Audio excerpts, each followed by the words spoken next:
दोस्तों शुरू करने से पहले डिस्क्लेमर की वीडियो सिर्फ और सिर्फ एजुकेशनल पर्पस के लिए है, इन्वेस्टमेंट एडवाइस नहीं है। तो वीडियो को देखकर आप सीख सकते हो और इन्फॉर्मेशन को ले सकते हो।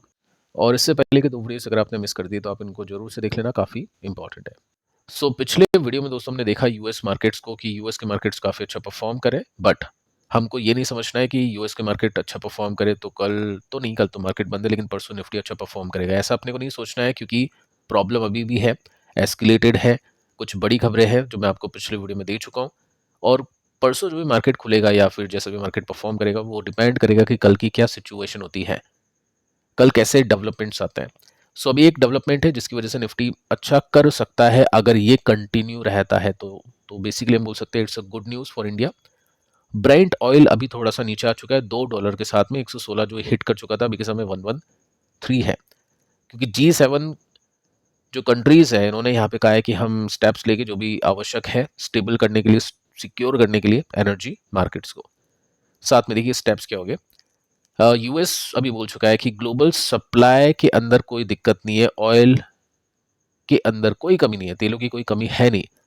प्रॉब्लम क्या है? प्रॉब्लम है लॉजिस्टिक की, कि जो सप्लाई चेन है वो अभी के समय हर्ट हो चुकी है, क्योंकि जो रास्ते हैं वो बंद हो चुके हैं ईरान की वजह से। सो यहाँ पे आप देख सकते हैं कि यूएस सिक्योर कर सकता है, कंट्रोल ले सकता है शिपिंग स्ट्रेट्स की, यानी जो भी रास्ते हैं उन सभी रास्तों का कंट्रोल ले सकता है। हॉर्मुज के बाद में हमने एक और रास्ता देखा जिसमें ईरान ने धमकी दी कि हम इसको भी ब्लॉक कर सकते हैं। सो यूएस अभी के समय उसी के ऊपर फोकस करे कि कैसे कैसे करके इस रास्ते को ओपन किया जाए। लेकिन हाँ, जो स्टेटमेंट ट्रंप ने दिया है कि ईरान के ऑयल के ऊपर कंट्रोल करना है, वो स्टेटमेंट अच्छा नहीं है इंडियन मार्केट्स के हिसाब से फॉर लॉन्ग टर्म। लेकिन अगर हाँ रास्तों को कंट्रोल लेता है यूएस और उसके अंदर कोई प्रॉब्लम नहीं आती है तो डेफिनेटली ये एक अच्छी बात है और इसको मार्केट पॉजिटिवली ही देखेगा। सो लेट्स सी कि ब्रेंट कितना गिरता है। अगर कल भी गिरावट कंटिन्यू रहती है तो परसों डेफिनेटली अपन अच्छे ओपन हो सकते हैं, निफ्टी अच्छा परफॉर्म कर सकता है। 112 के आसपास अभी के समय ये आ चुका है और ये ड्रॉप आप देख सकते हैं, ऊपर से ऑयल हल्का हुआ है। बाकी देखो एक और चीज मैं आपको बताऊंगा कि अभी भी एलिवेटेड है, ऊपर है, ये एक साल में 50% ऊपर है। ठीक है, तो ये ऐसा नहीं है कि बहुत ज़्यादा गिर चुका है। सेकंड मैं आपको बताऊंगा पिछले एक महीने के अंदर काफ़ी अप्स एंड डाउन्स हुए हैं ऑयल के अंदर। ये पिछले जस्ट एक महीने की बात है, 2 मार्च से लेकर 30 मार्च तक की डिटेल्स आप देख सकते हैं। 2 मार्च को लड़ाई शुरू हुई थी, मतलब आपने 27 फरवरी को हम बोल सकते हैं, उसके बाद में 1 मार्च को ये सब अटैक हुए थे। उसके बाद में हमने देखा कि ऑयल का जो प्राइस है सडनली 75 से 80 समथिंग पहुंच गया। उसके बाद में चलते चलते चलते चलते 9 तारीख तक ये पहुंच गया 120, हाईएस्ट सिंस जून 2022। उसके बाद में हमने देखा एसपीआर के तहत ऑयल रिलीज होगा और सप्लाई जो भी प्रॉब्लम है उसके अंदर कोई प्रॉब्लम आएगी नहीं, ऑयल नीचे। ये सब शॉर्ट टर्म टैक्टिक्स होती है, मैं आपको बता चुका हूँ। जैसे आज सरकार ने कोशिश की है यूएस डी को कमजोर करने की और आईएनआर को स्ट्रांग करने की, बट रुपीज स्ट्रांग की जगह और वीक हो गया, 95 तक पहुंच गया। ऐसा ही ये यहाँ पे दिखा कि 11 मार्च तक गिर गया था रिलीज होने पर, शॉर्ट टर्म टैक्टिक्स। उसके बाद में फिर यहाँ पे तेजी आती है और ये वापस 120 तक पहुंच जाता है।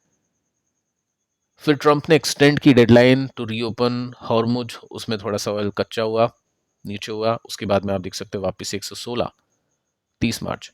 सो ये सब चीज़ें चलती है, ऑयल कभी गिरेगा कभी चलेगा, बट प्रॉपरली अगर ये गिरता है, ये जो भी तेजी हमने देखी है, अगर ये तेजी पूरी चल जाती है जैसे रशिया यूक्रेन के अंदर भी चली गई थी ग्रेजुअली, तब जाके हम बोलेंगे कि मार्केट स्टेबल हो चुका है। बट उससे पहले ही ना मार्केट चलना शुरू कर देगी, तो वो चीज़ आपको टेक्निकल्स में दिखेगी और वो चीज़ आपको डेटा में दिखेगी जो मैं आपको बता दूंगा। सो अब दोस्तों एक बहुत इंटरेस्टिंग टॉपिक के ऊपर आते हैं जो कि है मोमेंटम। मोमेंटम में क्या कोई कंपनी है क्या अभी के समय? डेफिनेटली कुछ ना कुछ कंपनीज हैं जहाँ पे एफ बाय करें। इंटरेस्टिंग है, देखो एफ भी बाय करें, साथ में डी भी बाय करें। सो मोमेंटम का मतलब क्या होता है? मोमेंटम का मतलब होता है स्टॉक चल रहा हो, गिर रहा भी हो लेकिन चल भी रहा हो, एक्चुअली हायर हाइज और हायर लोस लग रहे हो। ऐसा नहीं है कि लोअर हाइज लोअर लोस लग रहे हो, ठीक है, इस पैटर्न के अंदर होगा, बीच बीच में गिरेगा भी और वो अपॉर्चुनिटीज भी देगा। अब देखो अपॉर्चुनिटीज फिलहाल तो एफ ले रही है, हम क्या अपॉर्चुनिटीज ले सकते हैं या नहीं ले सकते उसको आगे चल के चेक करते हैं। एफ किसी भी कंपनी के स्टॉक में कंटिन्यूसली क्यों उनकी बेसिस पे बाय करती है तो वो स्टॉक रॉकेट बन जाता है और उसमें अच्छे रिटर्न्स आते हैं। और एफ उन्हीं कंपनीज में बाय करती है जिनके नंबर्स भी कि उनकी बेसिस पे या वाइन बेसिस पे अच्छे आ रहे हो, एक्सपेक्टेशंस को बीट कर रहे हो। डीआईज उल्टा करती है, वो लॉन्ग टर्म के बेसिस पे जो स्टॉक अभी सस्ते मिल रहे होते हैं उनके अंदर बाइंग करती है। बट डीआईज कुछ ऐसी कंपनीज को भी बाय करती है जिनके नंबर अच्छे आ रहे हैं और जिनमें एफ भी बाय करिए। तो कुछ कंपनीज है मैं आपको यहाँ पे बताऊंगा, स्टडी करेंगे और ये जो कंपनीज़ हैं, ये लर्निंग और डूइंग दोनों के लिए इंपॉर्टेंट है। अगर कोई रिस्क टेकर है तो वो डेफिनेटली यहाँ पे देख सकता है कंपनी को पॉजिटिवली और स्टॉप लॉस के साथ में चीज़ों को चेक कर सकता है। और लर्निंग क्या है कि ये वही कंपनीज़ है जिन कंपनीज़ में एफ कुछ टाइम पहले सेलिंग करी थी और इनके स्टॉक्स नीचे थे। मैं आपको डेटा बताऊंगा। तो लर्निंग ये है कि अभी जिन कंपनी के स्टॉक्स में एफ सेलिंग करी तो कल उनमें बाइंग भी करेगी, तो उनके स्टॉक भी इस तरह से रॉकेट बनेंगे। तो ये लर्निंग्स है, ठीक है। तो दोनों चीज़ें अपन देख लेते हैं। फर्स्ट जो कंपनी है उसका नाम है एमटार। एक साल में 157% के रिटर्न है। मोमेंटम आप देख सकते हैं, स्टॉक थोड़ा गिरता है उसके बाद में अच्छी तेजी, थोड़ा गिरता है उसके बाद में अच्छी तेजी। तो ये पॉजिटिव मोमेंटम है। अभी काफ़ी सारी कंपनी इसमें उल्टा मोमेंटम है कि स्टॉक चलता कम है लेकिन गिरता ज़्यादा है, चलता कम है लेकिन गिरता ज़्यादा है। यहाँ पे अपोजिट है, ठीक है। तो आप देखोगे ना तो इसमें 167 की वैल्यूएशन है। एफ को मतलब नहीं है वैल्यूएशन के लिए, क्योंकि नंबर्स बहुत अच्छे आ रहे हैं और यहाँ से एक मल्टी ईयर ब्रेकआउट स्टॉक दे चुका है। तो यहाँ पे डेफिनेटली चार्ट के पैटर्न काफ़ी स्ट्रॉन्ग है। कुछ कंपनीज ब्रेकआउट कर रही है, कुछ तैयार है। एथर को भी हमने डिस्कस किया था, वो भी अभी सही कर रहा है। एनर्जी की बात कर रहा हूँ। साथ में आप देख सकते हैं यहाँ पे ईपीएस बीटन बाय 38%। तो ऐसे नंबर्स अगर आते हैं तो डेफिनेटली मार्केट्स में एफ बाय करती है। अब देखो यहाँ पे डेटा समझो आप। यहाँ पे आपको दिखाई देगा कि एफ का स्टेक अभी के समय 12.24% है। पिछली बार 976 हर क्वार्टर में एफ ने बाइंग की है। इंटरेस्टिंग फैक्ट ये है कि चलो 24 23 24 हो गया, लेकिन 24 से 29 हो गया। तो इस बार इस क्वार्टर में यानी पिछले क्वार्टर में डीआईज ने भी बाइंग की है। तो एफ और डीआईज दोनों का साथ यहाँ पे है।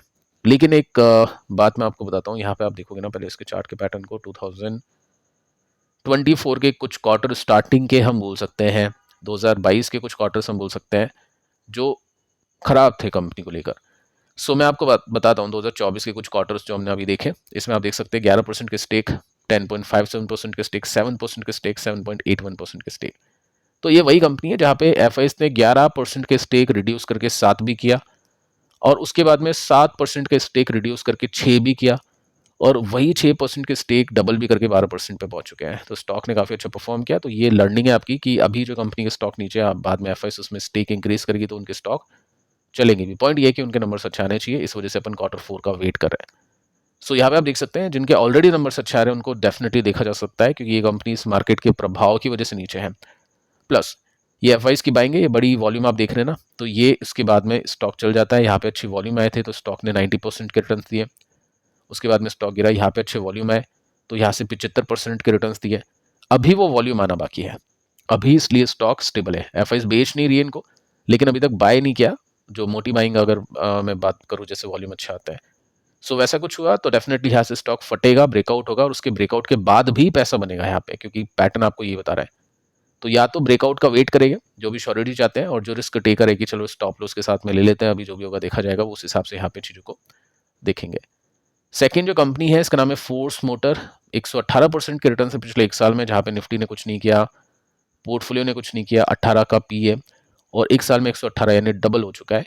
रीज़न क्या है? अर्निंग बीट है में से, उसका डेटा तो नहीं है, लेकिन आप ये देख सकते हैं कि अर्निंग्स ऑब्वियसली बीट ही होगी, क्योंकि 252% के साथ में प्रॉफिट बढ़े। मार्जिन्स 212% के साथ में बढ़ गए। तो बहुत अच्छे नंबर्स इसके आए थे।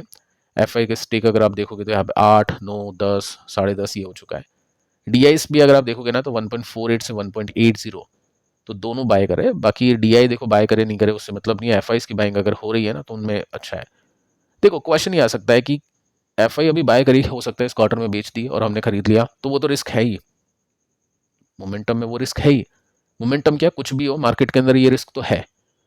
पॉइंट ये है कि इन रिस्क को मैनेज कैसे कर सकते हैं। मैनेज करने के लिए स्टॉप लॉस, इसलिए मैं आपको कह रहा हूँ।